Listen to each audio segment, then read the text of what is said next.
जय श्री राम दोस्तों, एक बार फिर से आपका हार्दिक स्वागत है हमारे दिव्य दृष्टि यूट्यूब चैनल पर। दोस्तों, आज हम बात करेंगे उस विशेष नवरात्रि की जो गुप्त रूप से साधना और शक्ति उपासना का अद्भुत समय माना जाता है।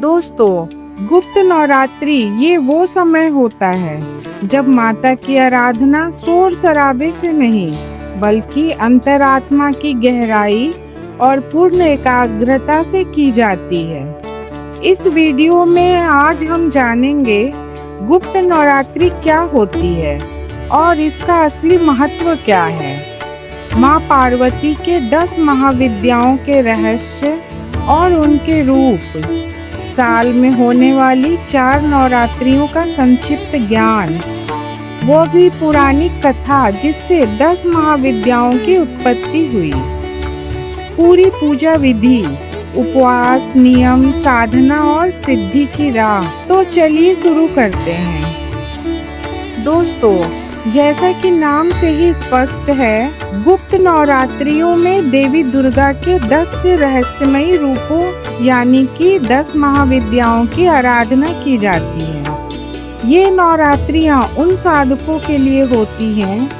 जो शक्ति की साधना करना चाहते हैं, जो अपनी आत्मा को जागृत कर सिद्धियों की ओर बढ़ना चाहते हैं। गुप्त नवरात्रि में माँ शक्ति की जो 10 रूप पूजे जाते हैं उन्हें हम 10 महाविद्याएं कहते हैं। और ये 10 महाविद्याएं हैं महाकाली, काल की अधिष्ठात्री, सभी नकारात्मक शक्तियों को नाश करने वाली, माँ तारा, गहन ज्ञान और करुणा की देवी, माँ त्रिपुर सुंदरी, सौंदर्य और चेतना की अधिष्ठात्री, माँ भुवनेश्वरी, ब्रह्मांड की स्वामिनी और त्रैलोक्य जननी, माँ छिन्नमस्ता, आत्म बलिदान और तंत्र की पूर्णता का प्रतीक, माँ भैरवी, उग्रता और तांडव की शक्ति, माँ धूमावती,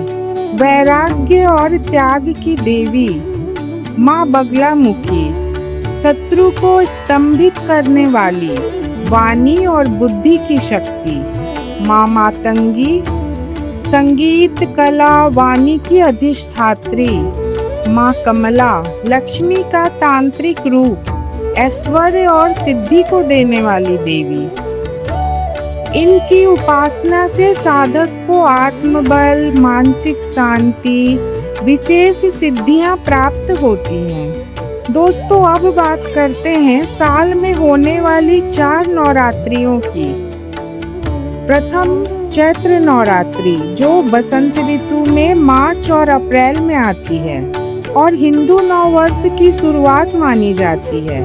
दूसरी शारदीय नवरात्रि जो सितंबर और अक्टूबर में आती है और यह सबसे प्रमुख एवं प्रसिद्ध नवरात्रि है।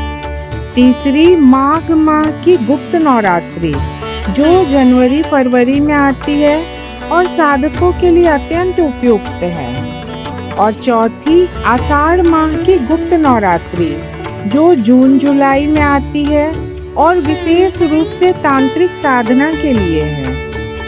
चैत्र और शारदीय नवरात्रि सार्वजनिक होती है जिसमें पूरे देश भर में व्रत, भजन, पूजा आदि होते हैं। लेकिन माघ और आषाढ़ की गुप्त नवरात्रियां साधकों द्वारा गुप्त रूप से तांत्रिक और मानसिक साधना के लिए की जाती है। दोस्तों, अब जानते हैं वो पौराणिक कथा जिससे 10 महाविद्याओं की उत्पत्ति हुई थी। एक बार माता पार्वती के पिता दक्ष ने एक बड़ा यज्ञ आयोजित किया, तो उन्होंने भगवान शिव और माता पार्वती को आमंत्रित नहीं किया। माता पार्वती को यह बात ज्ञात हुई तो उन्होंने शिव जी से अपने पिता के यज्ञ में जाने की इच्छा जताई। शिव जी ने कहा कि एक ऐसा यज्ञ जहां हमें आमंत्रित नहीं किया गया है वहां हमें जाना उचित नहीं है। माँ पार्वती ने उत्तर दिया, एक बेटी को अपने पिता के घर जाने के लिए किसी निमंत्रण की आवश्यकता नहीं होती। लेकिन जब शिव जी ने उन्हें रोका, तब माँ पार्वती ने 10 विभिन्न रूपों को धारण कर लिया और 10 दिशाओं में खड़ी हो गईं, ताकि शिव जी किसी भी दिशा से उन्हें रोक न सके। इन्हीं 10 रूपों को आगे चलकर 10 महाविद्याएं कहा गया।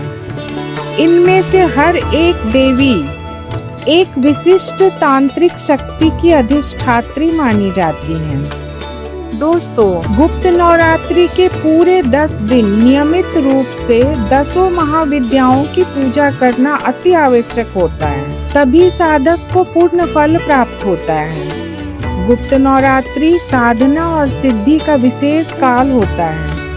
इस समय शक्तियाँ इतनी प्रबल होती हैं कि नास्तिक भी अगर परिहासवश माता की पूजा आराधना कर लेता है तो उसको भी फल मिल जाता है और उसकी भी सारी इच्छाएं पूरी हो जाती है। दोस्तों, यह समय होता है आत्मिक उन्नति का, शत्रुओं से रक्षा का और मनोकामना पूर्ति करने का।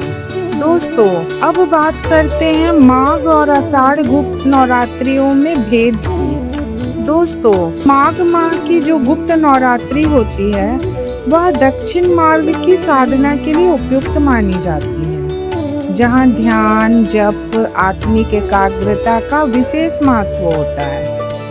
वहीं आषाढ़ माह की जो गुप्त नवरात्रि होती है वह वामाचार उपासना के लिए प्रसिद्ध है, जिसमें तांत्रिक अनुष्ठान, मंत्र सिद्धि और गूढ़ साधनाएं की जाती हैं। दोस्तों, अगर आप गृहस्थ हैं और तांत्रिक साधना नहीं कर सकते तो भी आप गुप्त नवरात्र में माँ की साधना पूजा सामान्य विधि से कर सकते हैं। दोस्तों, प्रतिपदा के दिन आप कलश स्थापना करें और 9 दिनों के उपवास का संकल्प करें। आप ज्वारे स्थापित करें, अखंड ज्योत प्रज्वलित करें। अगर आप इन तीनों कार्यों को करने में समर्थ नहीं हैं, तो भी आप केवल घट स्थापना करके भी माता का पूजा आराधना कर सकते हैं।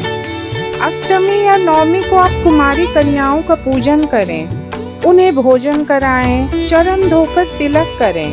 कन्या पूजन भी गुप्त नवरात्रि में उतना ही फलदायी माना गया है जितना शारदीय नवरात्रि में।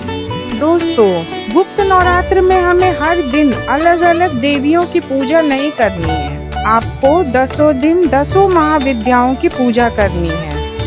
माँ के 10 रूपों का जो साधक सच्चे रूप से पूजा करता है उसे न केवल शक्ति बल्कि ज्ञान, सिद्धि और शांति तीनों प्राप्त होती है। तो दोस्तों, गुप्त नवरात्रि कोई साधारण पर्व नहीं है, यह आत्मशक्ति की खोज का काल है। आपसे अनुरोध है, इन 9 दिनों में नियम, संयम और श्रद्धा के साथ माँ की पूजा करें। आशा करती हूँ ये जानकारी आपको उपयोगी और ज्ञानमय लगी होगी। अगर आपको यह वीडियो पसंद आई हो तो इसे लाइक करें, अपने साथियों के संग शेयर करें और हमारे दिव्य दृष्टि चैनल को सब्सक्राइब जरूर करें। आज के लिए बस इतना ही, फिर मिलूंगी एक नए वीडियो के साथ। तब तक के लिए जय श्री राम, जय माता दुर्गा।